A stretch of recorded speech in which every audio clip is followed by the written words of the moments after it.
Lux presents Hollywood.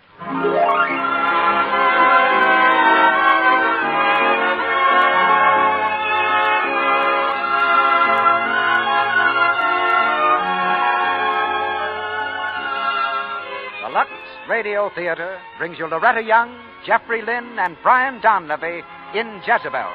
Ladies and gentlemen, your producer, Mr. Cecil B. DeMille.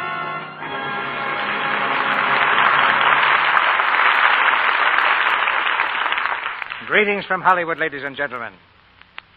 The test of gold is fire, and the test of a strong man or woman is not peace and success, but danger and disaster.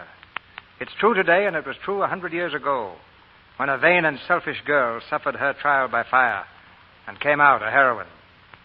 Tonight we tell the story of that girl in Jezebel. Broadway applauded it first so lustily that Warner Brothers transferred the play to the screen, and tonight it completes the cycle of the theater with our radio production. Jezebel is a drama that stirs every human fiber that can thrill to a story of great sacrifice and great love.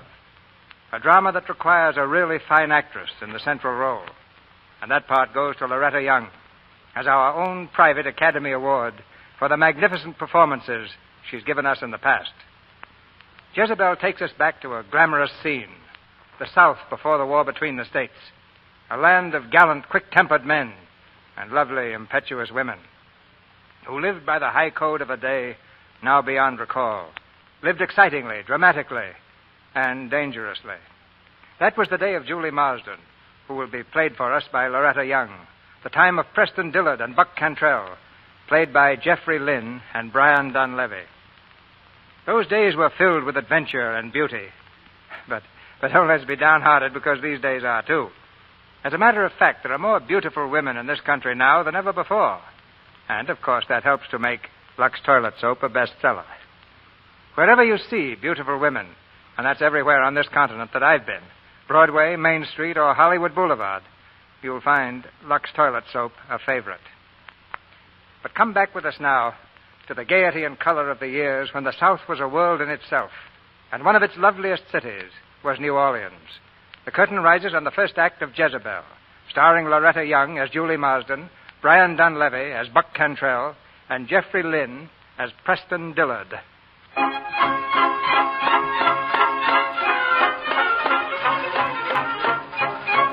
New Orleans, 1850. The city is gay with bunting and confetti, ringing with laughter and music, for this is the Mardi Gras season, the eve of the Proteus Ball. That's for the Mardi Gras! Music! Through the dense crowds leisurely move top-hatted gallants and ladies in swaying crinoline. Well-groomed horsemen hold their spirited mounts in check. Traffic is almost at a standstill. From a side street comes an open carriage. As it turns the corner, one of the young blades in the back seat leans forward. Here, boy, here. Stop right over there at the hotel. Why here, Buck? Well, might as well get us a drink, Sure, Ted. you'll have plenty to drink at the party. I know, but the trouble with party liquor is they always mess it up with cherries and such. You wait right here, driver. Come on.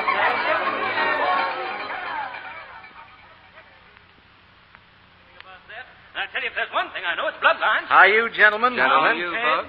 How you, Buck? How you, General Bogartus? Mr. DeLautrec, here's somebody who really knows horses. Buck, step over here and decide a bet. Sorry, but I got no time, sir. Ted and I just stopped by for a minute. Take no time at all, Buck. You heard him, sir. Buck's got no time. Gentleman, Buck Cantrell has no time. 5 to 4, he doesn't know what month this is. I'll do better. Even money doesn't know the day of the month. Well, DeLautrec, I know what time of day it is. Must be getting on to 3 o'clock. If it was any later, you'd be a lot drunker. Isn't it admirable that Mr. Cantrell can joke when he's just lost the lady of his heart? Said or not, Renee? It's true, gentlemen. Mr. Cantrell has just lost his lady. I wouldn't go on, DeLautrec. You see, gentlemen, Mr. Cantrell is in a bad humor. Press Dillard has won his lady from him. Press Dillard has won Miss Julie Marsden. Why, you... Easy, Ted. Let me handle this. DeLautrec, I thought I just heard you mention a lady's name. I must have misunderstood you, huh? And if I did mention a lady's name? Just that in a barroom, a lady's name is something that gentlemen don't mention. Are you trying to teach me manners, my friend? No. Wouldn't think of trying. I just some way don't like your hat, or your ears, or anything between them. Is that plain enough, Mr. DeLautrec? Amply, sir. Mr. Durrett will be my second. And I'll act for Mr. Cantrell, sir. Now, Ted, you're kind of young for this sort of thing. Listen, Buck, it's my quarrel more than yours. It's my brother that's going to marry Julie. What do you say, Buck? Well, if you feel that bad about it, go ahead, Ted. Thanks. Gentlemen, I have the honor to be acting for Mr. Cantrell. Will sunrise at the Oaks be satisfactory? Perfectly, sir. Ted, what you want to make it so confounded early for? Couldn't you make it 10 o'clock? We don't have to sneak up on him in the dark. Oh, well, your servant, gentlemen. Come on, youngster. Time we get along to the party.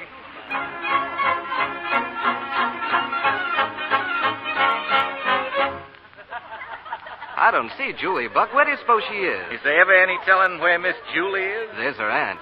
Good afternoon, Miss Bell. Good afternoon, Ted. I hope we ain't late, Miss Bell. Late? Julie isn't here herself yet. At her own party, in her own house. Really, I don't know what to do with the girl. Don't believe she was ever on time to anything in her life. Ah, well, time ain't so important, Miss Bell. You know, the longer I live, seems like the more there is of it. Good afternoon, everybody. Oh, there she is. Why, she's in her riding clothes.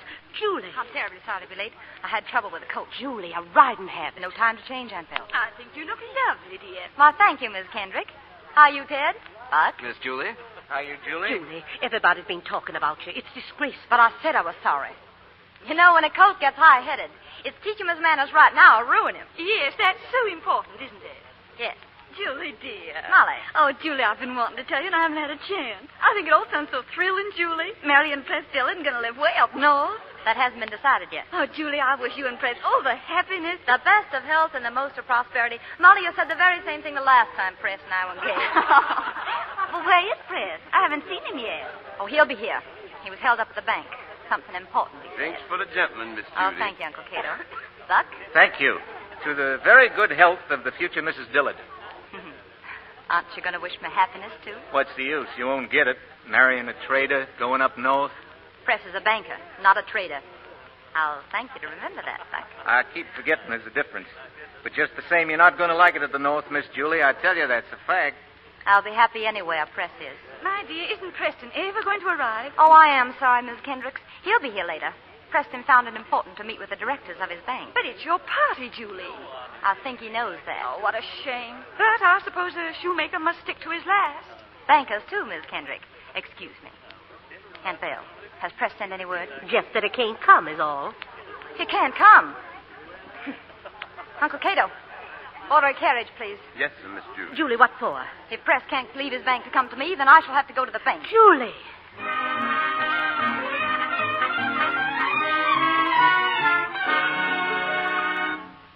I don't know what you're thinking of, leaving your guests like that, coming down here to sit in front of a bank in an open carriage. Now, Dumpling, don't fret so. You'll frighten the horse. And sending a servant in to tell him you're here. Sending a servant to a gentleman. And please don't worry about Press. My goodness, I've been training him for years. Miss Julie, ma'am. Did you tell him to hurry, Uncle Cato? Yes, sir, Miss Julie, I tell him. But he ain't coming out. That is not just precisely. He isn't what? That is, he said, Miss Julie, you please to go along, because it's important. He can't see you till later. It's a conference. Mr. Press said that? Yes, sir. That's his very words. He say you understand. I understand. Perfectly. I'll just go and tell him so. Julie, come back.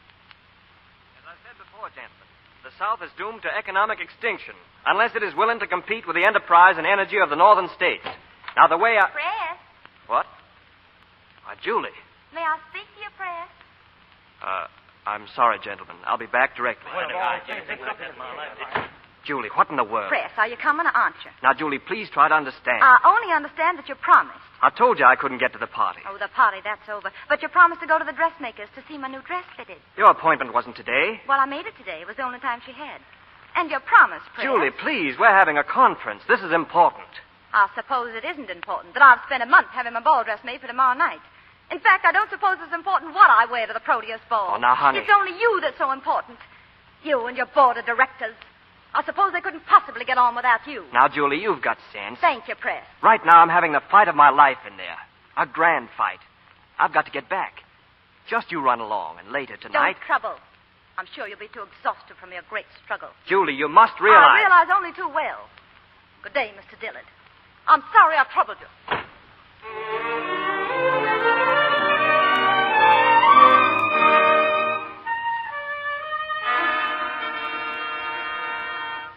That's what She bought General Bogartis a red dress, and I do believe she did it just to spite Press. Julie can't be serious, Miss Bell. She knows right well no unmarried girl wears a red dress at the Proteus ball. Don't she know what a fuss everyone will make? That seems to be what she wants. But she couldn't do that to Press. She knows the position he has to maintain in this town. What if some man should make, a comment on that dress in Press's hearing? General Bogartis, you simply must talk to her. Make her realize what she's doing. Be firm. You're her guardian. And you're her aunt, Miss Bell. There ain't much I can do after 20 years of your spoiling it. Just rest right in here with the folks, Mr. Press. Here's Press now. Tell Miss Julie I'm here, Uncle Cato. Evening, Aunt Belle. Oh, Press, I'm so glad you've come. I thought, that is, Julie said you'd called again. Aunt Belle, it's high time we all stopped hanging on every word Julie says, when most times she only half means them. I agree with you, Press. Miss Bell, I'm going to speak right out. That girl is high-headed and willful, and I'm mighty glad Press has come to realize it. I appreciate your interest, General, but I believe I can handle this. Mr. Press. Yes, Uncle Cato. Miss Julie, she say, would you most politely excuse her? Excuse her? Is she ill, Aunt Belle? Why, no, Press. She's as sound as a nut. You'll pardon me a moment, please. I want to find out about this. Take all the time you need, my boy.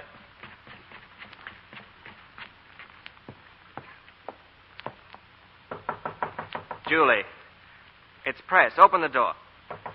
Julie, you and I have got to straighten things out. There's no sense to all this. I'm here because I love you, Julie. Because I know you love me. We've always had these silly quarrels. Can't we stop? Can't we get together and talk things over? Julie, open this door. Why, Press. Banging on a lady's bedroom door. I'm scandalized at you. Well, did you come up here just to stand there? I came up here to... Yes. Julie, how long must we go on like this? Like what, Press? Fussing, fighting, like a couple of children. Why do you treat me like a child, then? Because you behave like one. A spoiled one. You used to say you liked me like that once. You never wanted me to grow up. Remember? Julie, darling. Look at me. Mm-hmm. When I came in, I was going to beat you. Where you, Press? Now, would you like to see my new dress? That's what I wanted to do all day. Well, let me go then. Here it is. That? Huh? For the Proteus ball? Yes. Isn't it lovely? But, Julie, it's red. Gorgeously red. But you can't wear red to the Proteus ball. Why not? You never saw an unmarried girl in anything but white. You know that. It's the custom. It has certain significance. Are you afraid I'll be taken for one of those girls from Gallatin Street? Julie! Oh, I'm sorry, Press. I forgot. I'm a child. I'm not supposed to know about anything like Gallatin Street. I'm supposed just to simper around in white. You're supposed to know that you have a position to maintain. Oh. You mean it might be bad for the bank, is that it? Will you please hold another directors' meeting and let them decide just exactly what I can wear? Julie, for heaven's sake, be reasonable. Were you reasonable this afternoon? Oh, so that's it. You're just nursing your spite. Well, I'm not going to let you. You've made your point now. For once, you're going to do as I say. I'm calling for you tomorrow night at 10, and you're going to be properly dressed for the ball, in white. Am I, Press? Well, of course, if you say so. Don't be absurd. Your own good sense will say so. And if it doesn't? Then, my sweet, you and I will sit at home with our embroidery.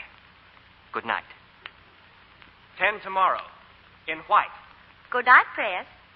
10 tomorrow. Zeddy? Zeddy! Yes, Miss Julie. Zeddy, come here. I want you to take a message for me. And don't tell the others, do you hear? Sure, Miss Julie. I want you to go to Mr. Buck Cantrell's house on Charter Street. Ask him if he'll kindly come to the house here tomorrow night at 10.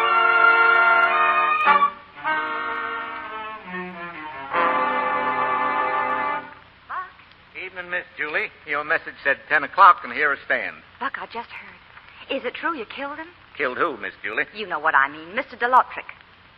What was the quarrel about, Buck? Sure, Miss Julie, I don't rightly follow you. I saw Mr. DeLautric this afternoon. Got his arm bandaged, that's all. Oh, I see. I zing, Miss Julie, you all dressed up for a hog killing. That's the reddest red I ever did see. I hoped you'd like it. Makes a man feel kind of all overish. Well, Buck. Look here, Miss Julie. Huh? What you want, anyhow? I want you to take me to the Proteus ball. Miss Julie, Well, you do me a great honor. thank you, Buck. Then we better hurry. Just a minute. You had a set to with Press. I'd rather not discuss it. Guess we better head, because the press ain't going to like it. Afraid, Buck? The press will call you out? Oh, he'd do that naturally. Couldn't blame him much. Where do I stand carrying his lady to the ball? If I ask you to, isn't that enough? Not this time. I think too much of you to help you do something I know you're going to regret. I know exactly what I'm doing. Most likely you do, Miss Julie, but you're wrong. That dress could cause no end of trouble. Folks would keenly resent your coming to the ball and that. Then let 'em. They're just petty and narrow-minded. No, ma'am. It's just that they got rules, and they go by 'em, same as you and I. Oh. And you prefer to go by your rules? I always have, Miss Julie. I reckon you'll find Press does, too. Then I'm sorry I troubled you, Mr. Cantrell. Good night. Good night, Miss Julie. I'm sorry Julie, where were you? Press has been waiting. Has he? I'm sorry. Good evening, Press. Good evening. Well, shall we go? Not until you are properly dressed. Properly dressed. Why must everyone be so proper? Why don't you admit that you're afraid, Press? Afraid someone might insult me and you might be forced to defend me. Isn't that it, Press? The carriage is waiting for us. My arm, Miss Julie. Press, wait. Julie, think what you're doing. Good night, Aunt Dale. We'll be late if we don't hurry.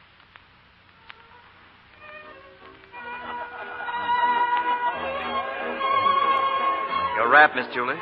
We can leave it here. Thank you. Ah, but it's warm in here, isn't it? I think we'll find it even warmer inside.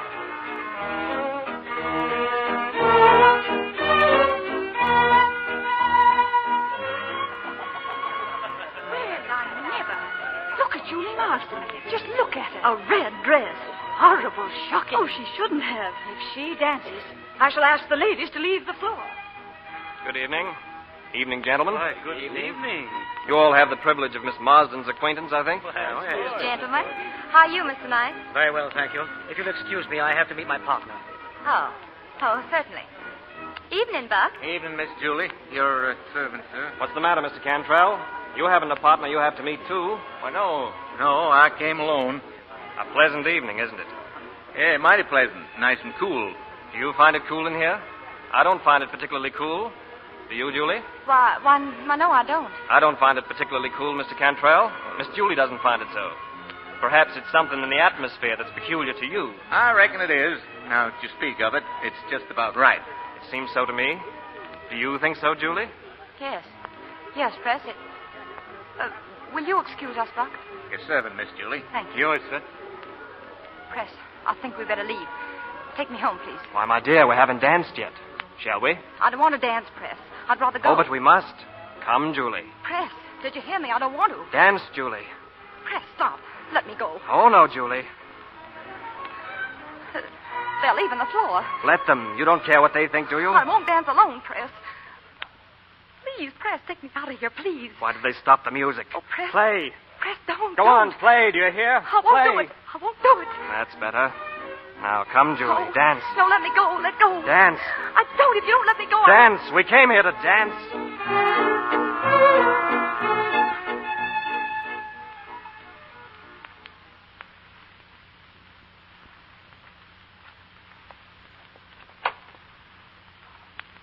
Goodbye, Julie.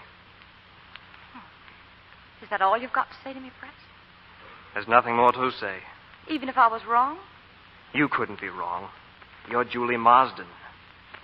Am I to get down on my knees? It would be interesting, but utterly useless. Evidently, you've made up your mind. No, Julie. You've made up my mind. Well, then. Goodbye, Press. At least you'll shake hands. Of course. Julie. Well? There was something I forgot to tell you, Miss Julie. I'm going north in the morning. I'll be gone some time. Goodbye. Press. Don't let him. Go after him, Julie. Me? After him? Yes, Julie, quickly. Oh, Julie, you're a fool. Not so big a fool. He'll come back. Not this time. He won't believe me. Oh, yes, he will. You wait and see. He'll come back. Tonight, I think. And if he does, say I've retired. And tell him I'm sleeping late in the morning. Not to come around until afternoon tomorrow. Julie, honey. Tell him that... Tell him that...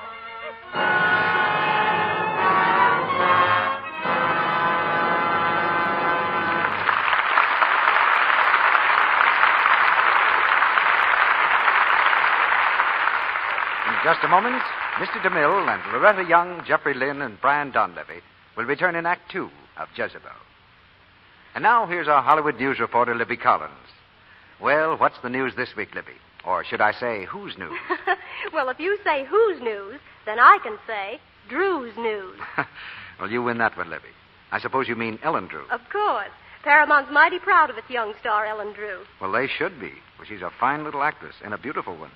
But we're proud of Ellen, too, Libby, because, you know, she's a Lux girl. She always uses Lux toilet soap for that $1 million complexion of hers. Yes, but do you know her story, Mr. Ruick? How she happened to get into pictures? No. Suppose you tell us, Libby. Well, she was a sales girl in a small department store at Inglewood, Illinois, at $10 a week. The store manager entered her picture in a beauty contest. She won and came to Hollywood. But she found beauty contest winners are about as numerous as palm trees out here. So she got a job as a waitress in a luncheonette. One day an agent came in for a soda. Saw Ellen and forgot the soda. He arranged for a screen test and a contract with Paramount followed. Her first big chance came when she played the feminine lead in Sing You Sinners with Bing Crosby. I remember Ellen in that picture. But hasn't she just made a new one called June and December or something like that? Well, you're close, Mr. Ruick. Her new picture is Christmas in July with Dick Powell. Oh, of course. And here's something else you'll want to know. Ellen told me that winter and summer, every day in the year, she gives her skin a Lux Soap Active Lather facial. She says these facials are a wonderful aid in keeping her skin soft and smooth, just right for camera close-up. Thank you, Libby. I'm sure that women everywhere will be interested in that piece of beauty news. And now here's the way to take a Hollywood Active Lather facial. A facial with active lather that removes every trace of dust, dirt, and stale cosmetics. Smooth the rich Lux Soap lather gently into your skin. Rinse with warm water, a dash of cool, and then pat lightly to dry. See how smooth your skin feels, how fresh it looks. Try these active lather facials for 30 days. They're quick, they're easy, and they really work. Remember, 9 out of 10 screen stars use gentle white Lux toilet soap. Now, our producer, Mr. DeMille. Act 2 of Jezebel, starring Loretta Young as Julie Marsden, Jeffrey Lynn as Preston Dillard, and Brian Donlevy as Buck Cantrell.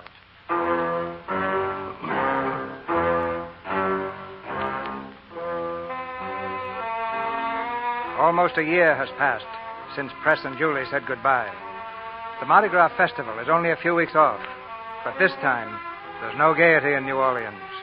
Only death and the muffled cries of the dying. For the foul breath of plague blows hot along the streets. Up from the dank marshlands creeps the dread plague of yellow fever. To the Marsden home comes an old friend, Dr. Stone, to warn Aunt Belle of the danger. It's only a matter of a few weeks, I'd say, but you ought to leave the city. Go on up to the plantation. Give yourselves a breathing spell. Is there really cause for alarm, Dr. Stone? I'm afraid there is. More deaths every day, Miss Bell. The city ain't going to be very pleasant till this blows over. Well, I'll speak to Julie again. She's been set against leaving, but I'll try to persuade her. Julie don't look as well as I've seen her. Looks a little pale. It's all I can do to get her to step from this house. Won't go outside except to ride that crazy thoroughbred of hers. And then I'm in fear and trembling she'll break her neck. Won't go any place where there's company, and won't have company in. Young Mr. Cantrell and the others she hasn't received in months. But stopped calling. Only leave cards. Well, what does she do all day long? Tends the house like no house has ever been tended. She's so particular. If an article is half an inch out of place, or if one speck of dust is on anything, she notices. It makes me uneasy. You might be interested in a piece of news I got today. Preston Dillard's coming back. Press? Arriving Friday on the packet. What brings him? This yellow fever business. We two stand together on what ought to be done about it, so now it's busted loose, he's coming back. It's high time. Miss Julie might be interested, too. Yes. You know, Doctor, I expect I know Julie like nobody ever will. Maybe I love her most when she's her meanest, because I know that's when she's loving most. Morning, Dr. Stone. Oh, morning, Miss Julie. I was just talking about you running up to the plantation for a few weeks. Again? Miss Julie, you don't seem to understand. Dr. Stone, I'll let you know about it as soon as I can. Do, Miss Bell, do. Morning, Miss Julie. Bye, Doctor.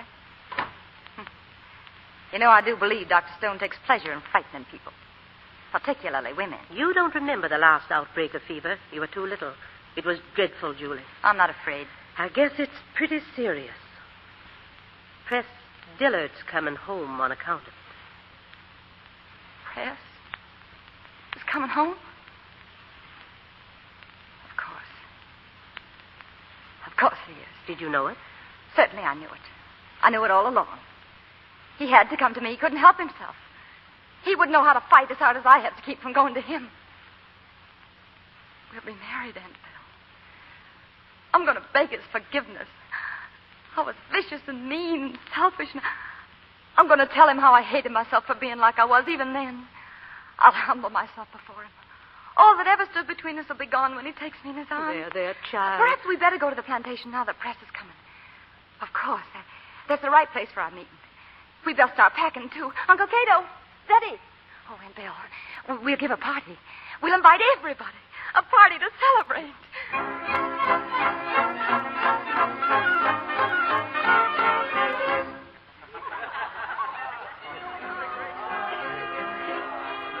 Buck Cantrell. How are you, Buck? How are you, Ted? Your brother Press here? Not yet. Doc Stone saw him in the city. Says he's bringing something rare and precious from up north.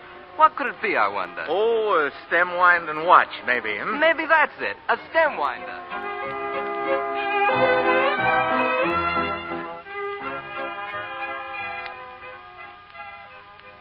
Want to look, Aunt Bill? You look lovely, dear. But you'll wear that dress out, fixing and fussing. Everything's got to be right. Just right. I guess everything is, and you most of anything, honey. Oh, Aunt Bill. Excited? Just feel my heart jumping. Kate coming, Kate. Who is this? Mr. Press. It's Mr. Press. He just getting out. Aunt Bill's here. Go downstairs and take him to the drawing room. I must see him alone. Yes, dear. Alone, Aunt Bell.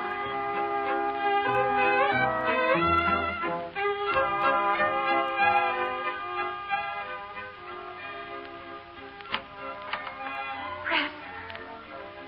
Oh, Press. What are you staring at? Are you remembering the time you wanted me to wear white? Are you, Press? Well, until now, I never have. Oh, what's the matter? Cat got your tongue? Julie. Oh, said that plain enough. Oh, Press, what fools we were. Press, please. That's over, Julie. Yes, of course it is, but... Oh, darling, I can't believe it's you here. I've dreamed it so long. A lifetime. No, even longer than that. And Julie, No, don't say it. Not yet. Press, I'll put on this white dress for you. To help me tell you how humbly I ask you to forgive me. See, Press, I'm kneeling to you. Julie, don't. I want to, Press. I want to make you forgive me and love me as I love you. Get up, Julie, please. Press, Get up. I only want you to know... Oh. Come in, Amy. Julie, this is Amy, my wife. Your wife.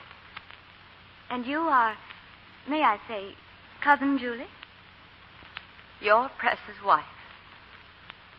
Well, Press, you're funning. Hardly. Married on such short notice.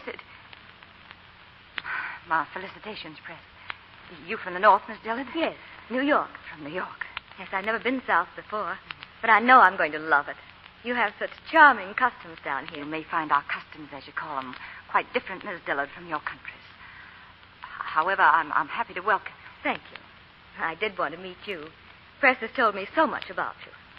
Everything, I suppose. Are you very We surprised? Southerners are impulsive, aren't we? I wouldn't be very much surprised at anything Press did. Will you excuse me now?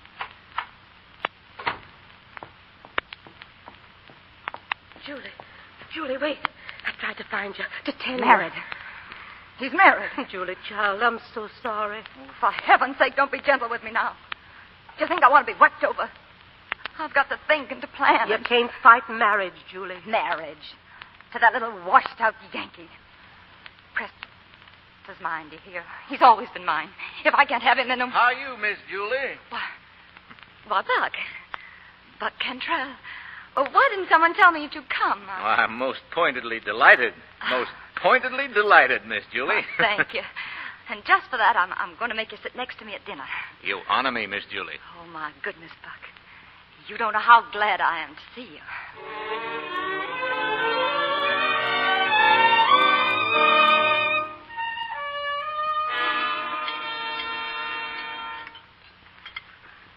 it, ladies and gentlemen, and I'll say it again. I can't believe that the intelligent men at the North are plotting to destroy our sovereign rights. You sound right calm now, General Bogartis. But what they tell me, you were raring to go when you joined up with Andy Jackson. I was a lot younger then, Cantrell, and a lot foolisher. What Buck's been saying doesn't sound foolish to me. Most of it makes sense. And I'll take the rest of it on faith. Why, Miss Julie, that is a compliment. First time you ever said that I talked sense. Oh, well, you don't much. But it's refreshing to see a man who knows his own mind. Don't you think so, Press? It's difficult to know your mind sometimes. That's hardly an answer, is it? I'm sorry to seem dull. It's coming back to this house. All my childhood summers. There's so much to remember. Remembering? A forward-looking young banker? Why, I thought you were concerned with the future, not the past. Even a banker has memories. Then he ought to kill them. Or laugh at them. I do that myself. Oh, being a banker, Press, you ought to see that the future of the South lies right here in New Orleans. Does it? Well, the way I look at it, cotton is king. Folks are bound to ship cotton downriver. So how can New Orleans keep from being the greatest city in America? You know, if I had the cash to spare from racing, I'd put it right into New Orleans bonds. They're down now, you know, count of the fever. Is that so, Buck? I don't like to disagree, but there's more than fever the matter. Well, being at the North seems to have changed your point of view, Press. Broadened it, maybe. You aren't telling us, Press, you don't believe in New Orleans anymore. I've tried to study conditions. Conditions? Buck, you never studied conditions, did you? I'm not much on studying, Miss Julie. I've seen Boston. It's bigger. Chicago, pretty near as big, and come up in the past 10 years. There are plenty of others. It troubles me about the South. We're dreaming, and the dream is fading. Why? I hate to say this, but in a war of commerce, the North must win. Win? That's a mighty curious thing for a Southerner to say. Strikes me that way, too. But maybe Press has learned why. Up north. If you must have it, it'll be the victory of machines over men. Preston. I don't know as I like that, Dillard. You're not expected to like it, and you're going to like it less when it happens. Why, you talk like a... please. Yes, yes. Let's have no quarreling. Now, the ladies will be in the drawing room. You gentlemen can find us there. Press. Yes, Ted? Buck seems dead set to pick a quarrel with you. That's nothing new for Buck. And Julie, she's set herself to fascinate Buck like a Gallatin Street girl. Why? Don't worry. The less you crack your teeth, the longer you'll have them, young.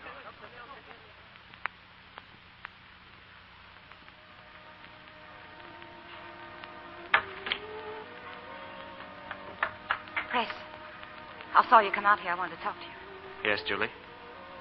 Why did you do it? Why did you marry her? Because I loved her. Oh, no, you're not a fool, Press. You've had my love. And lost it. Wasn't that memory more real than anything she had to give you? Don't look that way, Press. Just tell me. You must. Please don't, Julie. Shall I cry for you? Nobody but you ever made me cry, and that was only twice. And both times you gave me what I wanted. Do you remember? Yes.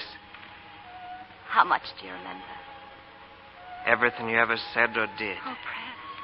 But it's past now, Julie. Done. Finished. I ought to have come to you. I wanted to so terribly. It was because I wanted to so much that I couldn't. You understand that, don't you, Press?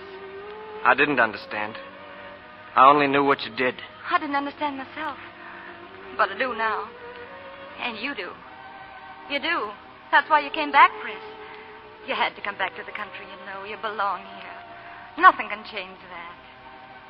Look, Press, just listen. Can you hear him? The night noise. See the moon among the cypresses. Can you taste the night on your tongue? You can't get away from these things. Press, they're in your blood. You don't know what it is, but it's part of you. It's the mockingbird and the magnolias. It's the blue haze on a spring morning when the air is so soft it presses on you like a kiss. And it's the river, rolling down and down, rolling forever. It's the country you were born to, the country you know and trust. Please, Julie. Oh, it isn't tame and easy like the North. It's quick and dangerous, but you trust it. Remember how the fever mist smells in the bottoms? Rank and rotten. But you trust that, too, because it's part of your, Press, just as I'm part of you, and I'll never let you go. Julie, never. don't. Kiss me, Press, and hold me just once like he...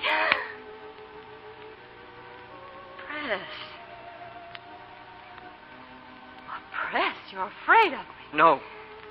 Then you're afraid of yourself. Yes, that's it. You're afraid of yourself because it's pulling you. It's got you, Press. You're part of it. You can't get away from it. This is your country, Press. Amy doesn't understand it. She'd think there'd be snakes here Yes, and you... she'd be right. You talk about trust. Amy has put her life and her happiness in my hands, and they're going to be safe there. How can she understand it? Julie, you out here, Miss Julie? Oh, It's all right. I was just going in. well, I hope I... Miss Julie, I thought I'd lost you. Why, What's the matter, Miss Julie? You ache somewhere? it's nothing, Buck. It is. Look here. You were out here a mighty long time with Press Dillard. Please, Buck. Press has been punishing the brandy and... I see. Did he lose his capacity to drink like a gentleman at the North, too? Buck.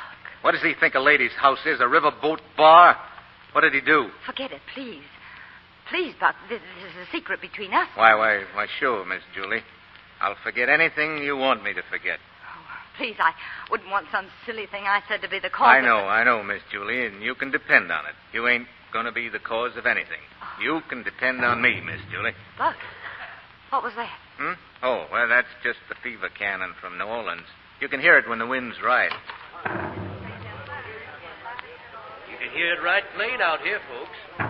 There it goes again. Wind shifted to the south. What is it, Ted? It's the fever cannon, Amy, down in New Orleans.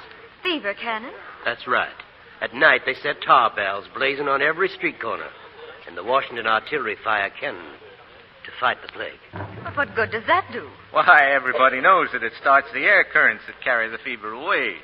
They might better drain up the swamps and clean up the city. Well, maybe they do that in the Yankee land, Press. They do. And there are quite a lot of other customs at the North that'll bear copying. And there are a lot of things up there that won't stand copying, too. I'll remind you, Buck, that my wife is a Northerner and a stranger here. You talk like you're the same. Now, see here, Ted, Buck. please. I'm sorry, Buck, but this subject is an unwelcome one. Julie, as mistress of the house, you agree with me, I'm sure. Why, Adele, I wouldn't think of forbidding any subject to my guest. Julie. Mr. Preston, there's a gentleman here for you, sir. For me? Who is it? Mr. Dillard, Dr. Stone sent me. Mr. LaCourt, the bank is down bad with the fever. The doctor said you better come right down. Of course. Uncle Cato, tell my boy to get the carriage. Yes, sir. Mr. Dillard, Mr. LaCourt's very bad. He wants to talk some bank business to you before it gets too late. Was I you, I'd ride. Be quicker. You can have my horse, sir. Very well. Amy? Press, I ought to go with you. Now, honey, this won't take long. I'll send a carriage for you later. Aunt Belle, you'll take care of her until I can send. Surely, Press. I hope you'll all forgive me. We understand perfectly, my boy. Press. Now, darling, please don't fret about me. Well, I'll try not to. You look after Amy, won't you, Ted? Of course, Press, you needn't have asked. Goodbye, Amy. Goodbye. Goodbye, all. Oh, I do hope everything will be all right. It always is. Of course, it's a pity Press had to leave now. But I suppose his bank comes first. Well, Press is devoted to the bank. Yes. Rather unfortunately so. You don't find that admirable, Miss Marston? Oh, admirable, I suppose. It just seems to me there are other things more interesting. I imagine Buck finds it so. Why, Miss Julie, I never go into a bank if I can help it. Seems like they're mostly studying how they can get something away from somebody. I wouldn't say that, Buck. I beg your pardon, Ted? Now, Ted, all Mr. Cantrell meant to say is that most folks down here prefer other pursuits, like planting and You need not apologize for Mr. Cantrell. I'm sure he is capable of defending his own insinuations. Why, Mistress Dillard, ma'am, I surely didn't mean to offend. I was just talking. Of course, Amy. Buck didn't realize what he was saying. Why, he doesn't even realize how Julie's using Now, him. Ted. Ted, please. Ted, son, how do you mean that? I don't get the sense of it, but it don't sound polite. You know right well what I mean. Julie's been egging you on, first against Press and now his wife. Ted, be quiet. I meant what I said. Then let's just figure I didn't hear it, Ted. And, boy, I'd keep Miss Julie's name out of your conversation. You're fool enough to defend what you don't even understand? I don't see anybody that needs any defense, Ted, and if I did, I'd make out to defend them, I suppose, yes. Let's put it this way, then, Mr. Cantrell. All evening I thought you coarse and loud and not a gentleman. That's better. Very well, Mr. Dillard, sir. Mr. Allen will act for me, and we'll be happy to do you the honor. You young jackass.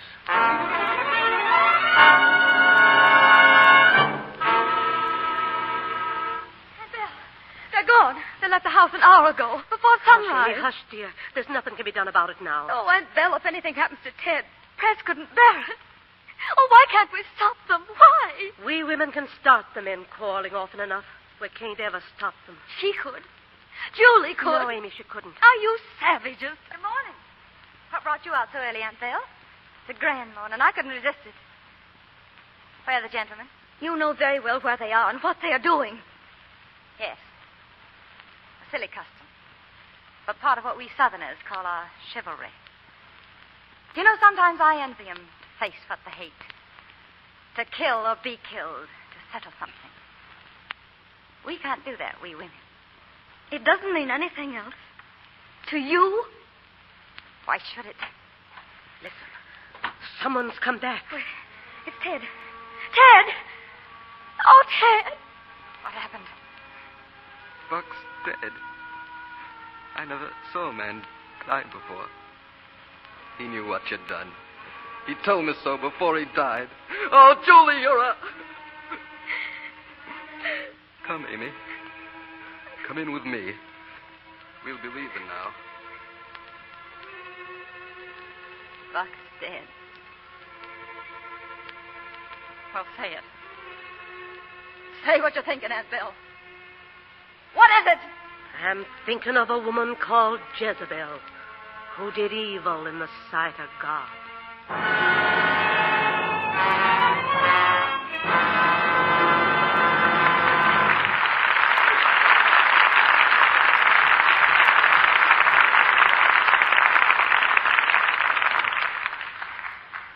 After a brief intermission, Mr. DeMille and our stars Loretta Young, Brian Donlevy, and Jeffrey Lynn will bring you Act 3 of Jezebel. And now Sally here tells me that she has another helpy for us. A helpy, you know, is Sally's own way of saying helpful hint. Thanks for explaining that, Mr. Ruick. But I think maybe tonight's helpy really should be called a thrifty. A thrifty, eh? How's that, Sally? Well, last week you said Lux toilet soap was very economical to use as a bath soap, too. You said it can be used down to the last thin little sliver. So I did, Sally. That's because Lux toilet soap is hard-milled, you know. Well, I've been thinking about that last thin little sliver, and I began to wonder if all of our women listeners know this thrifty little trick. While your new cake of Lux toilet soap is moist, just take that little sliver and press it firmly onto the fresh cake. That way you use up every last bit, and there's never any waste at all. Well, thank you, Sally. That's a good thrifty. And I'm sure that it's going to be appreciated by the millions of women who depend on a daily Lux soap bath to protect that important feminine charm called daintiness.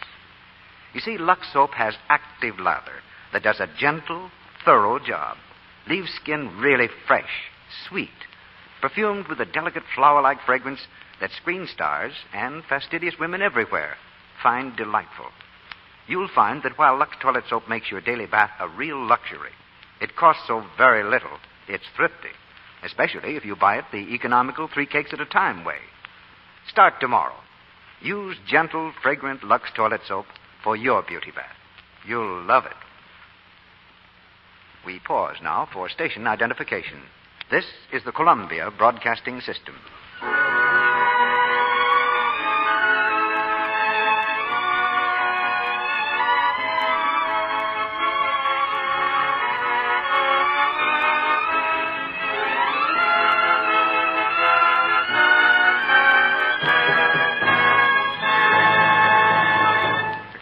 Curtain rises on the third act of Jezebel.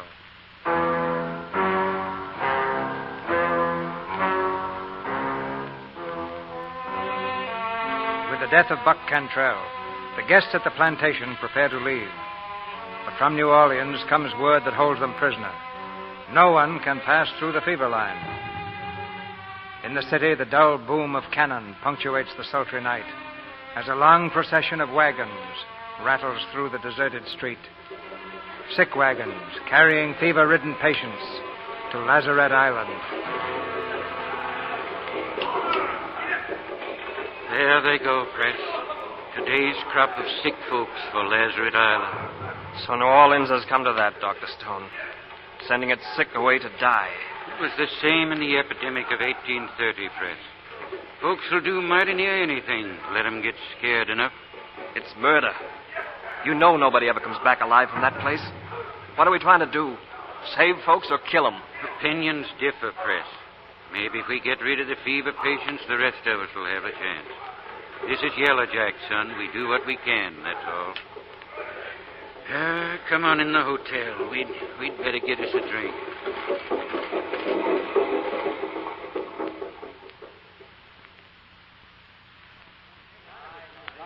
Yes, sir. What will it be, gentlemen? Bourbon. Make it double. Single for me. Yes, sir. Look here, son. Ain't that kind of unusual for you? Are you telling me what I can...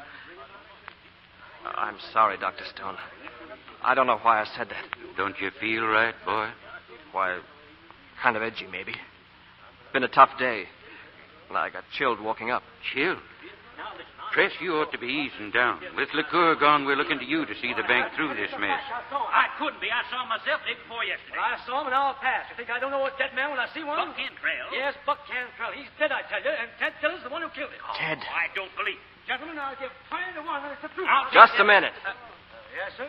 I believe I heard you make a private matter that concerns my family the subject of a bet. Well, I'm mighty sorry. I didn't know. It's not a thing to bet on. I reckon you're right, sir. I don't want to hear any more of it. I don't... What is it? I'm dizzy. Press. Yellow Jack. He's got Yellow Jack.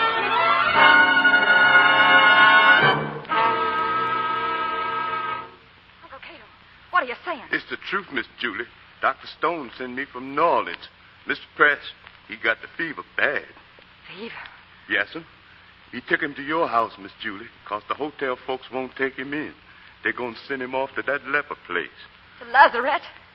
I can't. I've got to get to him. Only trouble, Miss Julie. They ain't letting nobody through the fever line. How come they let you through? They never, Miss Julie.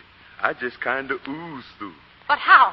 Why, when them white gentlemen stop me just out of town, I leave the horse with some folks I knows, and I go walking. Yes? I kind of squinch through the cane by the bayou. You swam that bayou? No, ma'am, Miss Julie. I scared of the gator. I just kind of find me a double-end pirogue. It ain't like I was stealing, Miss Julie. I'm fixing to take it back. You are. You're taking it back right now. And I'm going with you. It's too risky, Miss Julie. And the Yellow Jack cutting folks down like straw back in New Orleans. That's why I got to be there. Do you hear? We're going.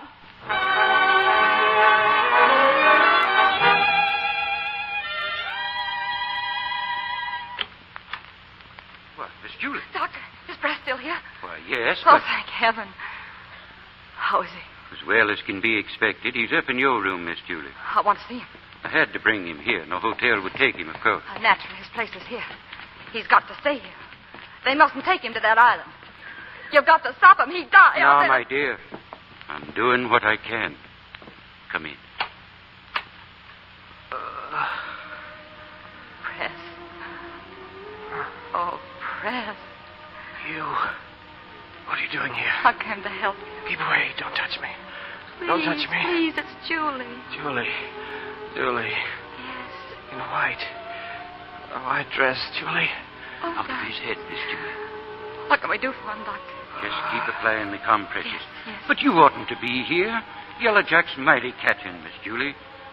Catching, is it? We need more ice, Doctor. I'll go down and send some up. We'll keep him here. They can't take him away from us. We'll make him well again. Julie, I must tell you it was my duty. Press is a fever patient. I had to report him. You reported? You'd send Press out to die? You couldn't. Julie, I put Press on his first horse. I caught his daddy out of his saddle when he died at Buena Vista at the head of his men. If there was anything else to do for Press, I'd have done it, Miss Julie. The compresses are on. The ice, Doctor. I'll see to it. Lazarette Island. To die alone. Oh, no, Press. No, I swear it. Not alone. Press. The river. Yes. Part of you. The blood. I made you cry. Don't, darling, don't. White. Never wore white. Never wore white. Julie. Don't. Julie. Darling, don't. In the blood. Never get away from it. Never. Never. Never. Press. How is he? Amy. Amy, you shouldn't be here. Press is sick, and I'm his wife. I'll take care of him now. Well, did you speak to Dr. Stone? They're coming to take him away. I know it's what Press would have wanted. And I'm going with him. You can't. I'm going. It's my right. Of course it's your right, Amy. You're his wife. But are you fit to go? Loving him isn't enough. If you gave him all your strength, would it be enough? I'll make him live or die with him. Amy, do you know the Creole word for fever powder, for food and water? How to talk to a sullen, overworked slave and make him fear you and help you. Press's life and yours will hang on words that you can't say. And you'll both surely die. And it must be that way. But it isn't a question of proving your love by laying down your life for Press. It's nothing so easy, Amy. Have you the knowledge and the strength to fight for his life and your own as you'll have to fight? Amy, it's no longer you or I. What do you mean? I mean that I'll make him well. I'll make him live, Amy. I will. Whatever you'll do, I'll do more. Because I know how to fight better than you do. Amy, if you knew the horrors of that place. It's not a hospital. It's a desolate island haunted by death. They'll put Preston in an open sled with hundreds of others. You must be there with him, day and night, watching every breath he draws. You must bathe him, give him his drugs, and you'll have to fight for his food and his water. You must keep him living, Amy. You must keep the living away from him as well as the dead. Be there by him, with your body between him and death. I'm not afraid. No, you're not afraid, Amy. I think you're the bravest woman I ever saw. I believe you even have the courage to save him by giving me the right to go in your place. You're not afraid to die. But I ask a greater sacrifice in Press's name. His life. And for yourself. I ask you humbly for the chance to give proof that I can be brave and strong and unselfish. Oh, help me, Amy. Give me the right to make myself clean again like you were clean. You love him. Even more than I believed was in your power. Then let me prove myself worthy of that love, Amy. Julie, tell me. Tell me something which only you can tell me. Does Press still love you? He himself mightn't know, but you would. Tell me. Oh, please, you've got to let Tell me me. Amy, what does it matter who Press loves? It's his life that matters. We both know Press loves his wife. Is that true? I've done too much against him, Amy. You were gentle and brave as I never knew how to be. Had there been any love in his heart left for me, I'd have taken him from you. I tried and I failed. Because he loves only you. Sick wagon. You ready? Amy. I'm grateful to you for telling me what I had to know. I believe you've earned whatever right was mine. God protect you and Press. Go with him. Thank you. Come in. Come in. We're ready now.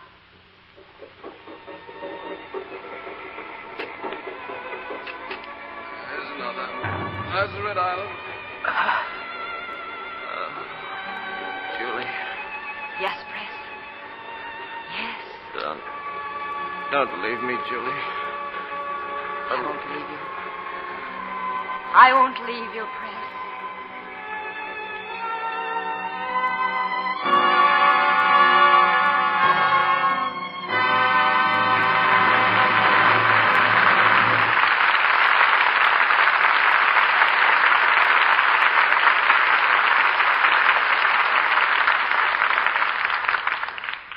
The wagons move on, the cannon are silenced as the curtain falls on Jezebel. And we all join in applauding the artists who brought us this play tonight. Loretta Young, Brian Dunleavy, and Jeffrey Lynn. The next time a performance as fine as Loretta Young's comes along, Mr. DeMille, don't put me in the cast. I'd rather be in the audience so I won't miss any of it. You've got an idea there, Jeffrey, and you can save a seat for me. You, too, can be in the audience if you like, but I want to be right up here producing the play. My goodness, I seem to be surrounded by three true Southern gentlemen, and I'm very grateful to you. There's one thing, Loretta, we want to speak to you about. We think you had a perfect right to go off to Mexico and New York on your honeymoon, but it's time now that you started another picture. Well, as a matter of fact, Mr. DeMille, I'm going to work very soon in Mr. Frank Lloyd's production, Lady from Cheyenne. That sounds exciting, Loretta. Yes, and good luck on it. Thank you both. I know everyone is anxious to hear Mr. DeMille's announcement of next week's play. But before that, there's something I'd like to say to the ladies in the audience. Green light, Loretta. Go ahead. Well, this is especially for those women who have never tried Lux soap. I've used it myself for a good many years, but I know that a few days' use will convince anyone that Lux soap really is a fine complexion soap. That rings the bell, Loretta. Lux soap is its own best salesman. Well, Mr. DeMille, what about next Monday night's play? Next week, Brian? Yeah. We present our own special climax to the 1940 football season. The first complete radio production of the current Warner Brothers hit, Knute Rockne All-American. And our star will be the same one you saw in the picture, Pat O'Brien, in his great performance as Knute Rockne. Besides Pat O'Brien, you'll hear Ronald Reagan and Donald Crisp, also of the picture cast, and Fay Ray. This is more than the story of winning football teams. It's the thrilling true-life drama of a man who taught his players a code of conduct that will live long after gridiron triumphs are forgotten. A man who left his mark on America. And next Monday night, you can all have seats on the 50-yard line when we present Knute Rockne, All-American. The cheers will be spontaneous for that show, Mr. DeMille. And we'll be right on that 50-yard line. Good night. Good night. Good night. Good night. You've made it a night we won't forget.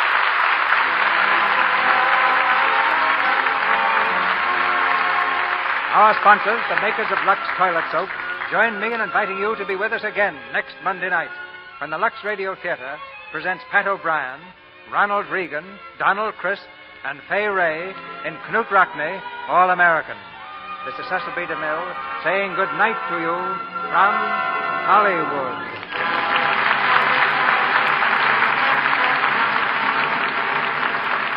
Heard in tonight's play were Verna Felton as Aunt Belle, Eugene Francis as Ted, Lorene Tuttle as Amy, Griff Barnett as Dr. Stone, Earl Ross as General Bogardus, Lou Merrill as DeLautrec, Jack Carr as Uncle Cato, Claire Videra as Mrs. Kendrick, Ann Tobin as Molly, and Ralph Sedan and Byron Shores. Brian Donlevy is currently working in I Wanted Wings at Paramount. Jeffrey Lynn appeared through the courtesy of Warner Brothers and will soon be seen on the screen in their production of Four Mothers. Our music is directed by Louis Silvers, and your announcer has been Melville Ruick. This is the Columbia